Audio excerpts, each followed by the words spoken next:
Hey there guys, this is me Malorian, and this will be another War Machine Battle Report, and this one here is going to be an interesting one because it's with me and my buddy Jordan. Now Jordan really wants to work on his Haley2 game, really wants to make it competitive, so he came over, we worked on a list. Again, people are using my models. I don't know what it is, they want to go and beat me with my own models, but here we go again. And the real goal of this is just trying to find a way to work on his Haley2 game and bring him up to that good competitive level. Now, with that, he wants to play against something he's not familiar with. So he knows my Signar. In Mercenaries, he knows my Cephalix. So picking from something else, I decided to go with Bart. Now, Bart is a very important SKU that you need to be aware of in Mark III, with him adding that extra armor and just simple things like the Nomad, which are super cheap, 11 points for armor 18, armor 19 with the shield, going up to armor 22 with the spell. Yeah, that is a crazy armor SKU for very cheap.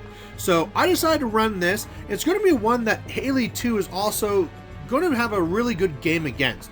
You know, knowing what his list was, it makes no sense for me to make a list that's just going to crush him. So this would be a list that should require him to play well to beat, but he does have the tools to beat it.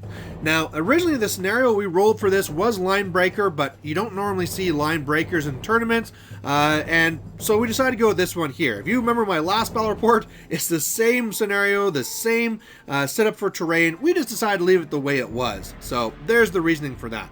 Now, really what I want to do in this game is I need to take out Thorn early. If I can take out Thorn early, it really makes things a lot harder for him. I do have Iris, which would love to shoot Haley, but it's going to be very difficult. You know, if he puts Haley behind that wall, which he has no reason not to, he'll be defense 20, and I'll need to roll an 11 to hit him. So likely, I'll just be using Iris as more of a scare tactic, or maybe to go disrupt the Ironclad on a key turn, or something like that. So I got the first turn, and I basically go up and I batten down the hatches to get everyone in my battle group plus 3 armor and minus 2 defense. But the nice thing about Mercenaries is our defense is so shitty that who really cares? Otherwise, I also get up Hotshot onto the Galleon because that's a great spell for him, and that Commodore Cannon slowly moving up. I'm glad I'm getting again to play a game with the Commodore Cannon. It's a very great model and does really powerful things, but you can only take him now, at least with all the pirate casters. Before, it was only with Shay. Now you can take him with all the other Italian casters, so that's pretty cool. So nice for Bart to be able to do that. I'm also in a very safe spot. Having this forest here on my side and with no kill box means I can just hide right behind it, and I'm super safe. Getting on to his turn, he got a little bit sneaky. So, Iris got up there, and I kind of felt like I was going to be super safe, but he had a way to get to me.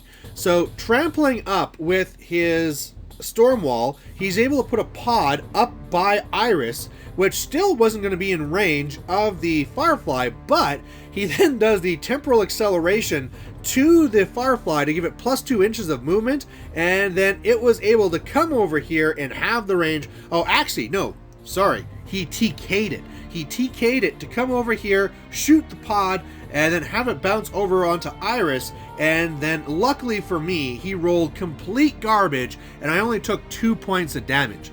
Now, the reason why I kind of screwed up there is because we talked about after that with this key thing here and with this awesome play that he's doing, he really should have done the temporal acceleration, because even though it's more expensive than the TK, it would move him just as far, but then he would have got 2 shots. So even if this one fails to kill, like it did, you'd have a second shot at it. So luckily for me, I still have an Iris, but yeah, good play on his part. Otherwise, the Storm Lances are staying at a spot to the left where the Talon can't run and engage them. That rubble there is really causing me a lot of issues, but one interesting thing he did do is put his one Thorn kind of deep into a forest. So one, I can't see it because it's deep in a forest, and two, I kind of like it there because it's going to be really hard for him to get it to me somewhere effective. So with this in mind, I'm going to decide to try and more focus on the right side. I'm going to shift a little bit more to the right, see if I can get any shots into the Ironclad there, and if nothing else, just trying to soften up that storm wall. Eventually this will be a Galleon versus storm wall game. I do have more heavies, so I should get above it, hopefully. But yeah, I need to soften it up a little bit, and even though he has one repair guy in Arlen Strangeways, I have 2, so I should kind of get ahead in this early attrition if I play it right. So that's what I do.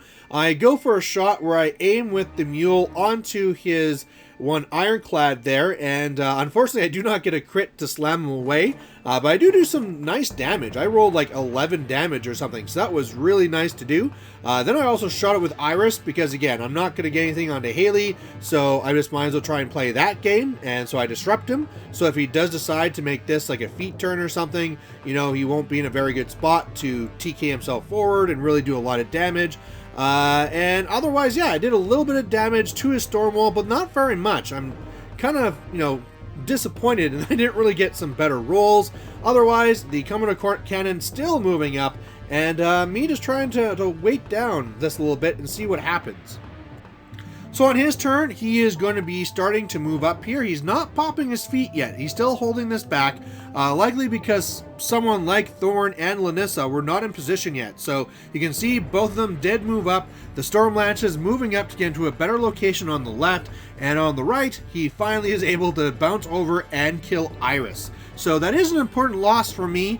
He probably did not feat because of how I did disrupt the ironclad, so I don't know if that was worth it or not. You know, he has a lot of power over this, but now I really need some things to go away. My threat on the galleon is only 10. For him, he can easily do that temporal accelerate and get 12 inches of threat, and if he also marks me with Lanissa, that turns into a 14-inch threat and a free charge, so I really need her to die. Now, luckily, she's standing by an objective, so I can just shoot the objective and take care of her.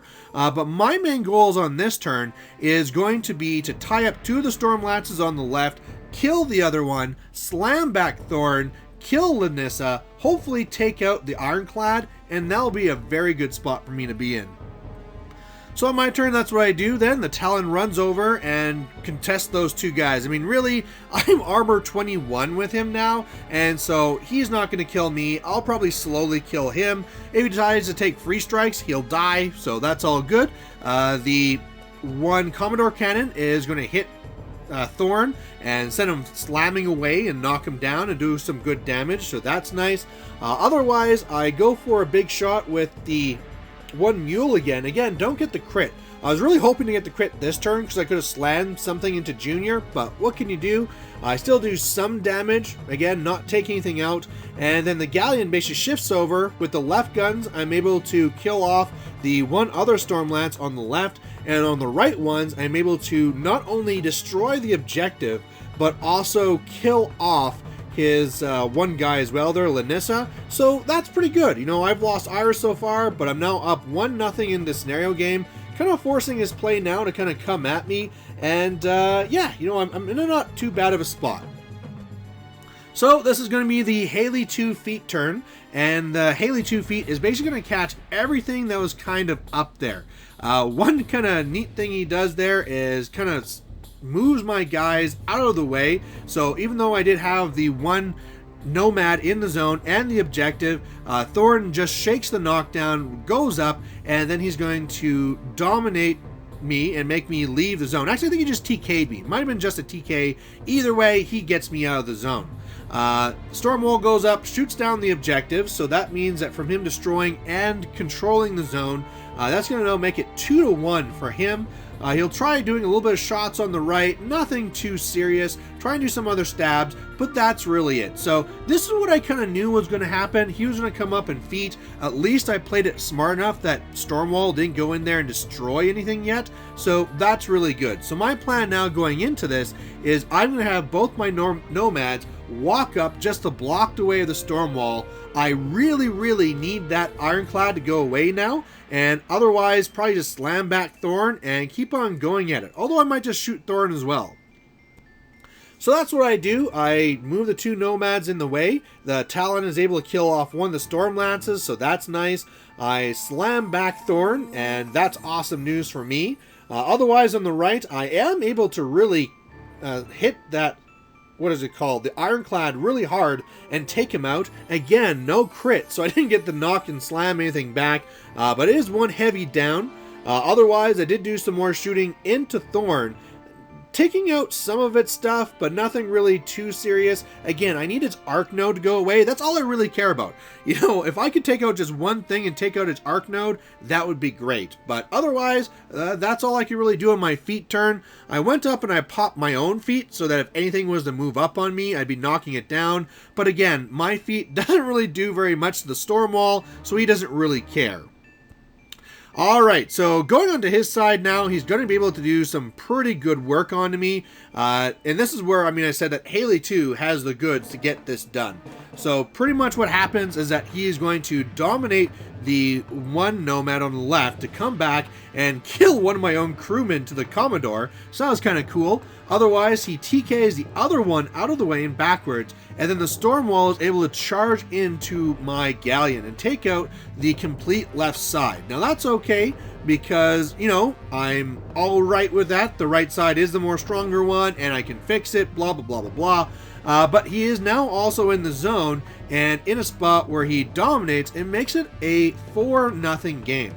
Now, I have no problem with the main zone. At this point now, I'm going to come into it. I'm going to have a fully loaded galleon and 2 fully loaded nomads that can come into the storm wall. And if I can't kill it, it's at least going to be extremely close and I'll be able to finish it off. My main issue is the side flags. So he can't make it to the right flag. And if he goes to the left flag, he can make it and run it there, but he wouldn't be able to cast these spells. So yeah, I need to contest the left flag and I need to kill off or do as much damage as I can to the storm wall. So then on my turn, that's what I do is I drop my spell and I just fully load up all of those 3 jacks. They can do a lot of work. And as I start going into it, you know, I'm beating up on the storm wall. That's looking really good. I easily take out one side and almost take out the other as well. The Commodore cannon shoots at the Thorn and misses because of that, missing the +2 to hit. Talon even kills another Stormlance, so that means he'll be able to start working his way back into the game. However, then I start remembering again that I need to get something to that left flag, and that can only really be the Nomad. So the Nomad that I thought would probably either be going up to finish off the storm wall or run around, decides it needs to run around, but because the Commodore cannon is a bit too high, like 2 millimeters too far up, it means that I lose an inch of movement as the Nomad is forced to clip through the terrain there, and that's going to be horrendous. And so that's the main thing, guys. As you can see here, it is really close. If I could get to that flag, I would have been in a very, very good spot, but as it is right now, this is really bad. So really all Haley2 has to do is just run over this flag here and win, and that's going to be the game. So, I mean, I could have probably watched for the scenario a bit better. Maybe if I would have put the galleon into one far corner instead, then I could have made it so that he couldn't just TK'd me out or dominated. But I was really worried about him getting Lanissa onto me, and if he has that 14-inch threat, I don't want him getting to galleon super early. That just would have been really, really bad. So, really good play here by Jordan. He does very well. Sometime I'll need to take him back on with my Cephalix, but there you go. Thanks for watching, and if you have any thoughts on the game or the list or anything like that, please post it down below. I probably will be trying some more games with Bart. He is very interesting. He's kind of boring himself, where he just kind of stays back and gives guys armor, but hey, like I said, armor 22 nomads for 11 points, pretty good. So there you go, guys. Again, thanks for watching, and we'll catch you later. Bye. Hey there, if you liked watching this video, please go down and give it a like down below you here. And if you have any concerns or questions or comments, please put those in the comment section as well. You know, the best way for me to give you what you want to see is if you tell me what you like seeing and what you don't like seeing. So otherwise, thanks for watching, and we'll catch you later.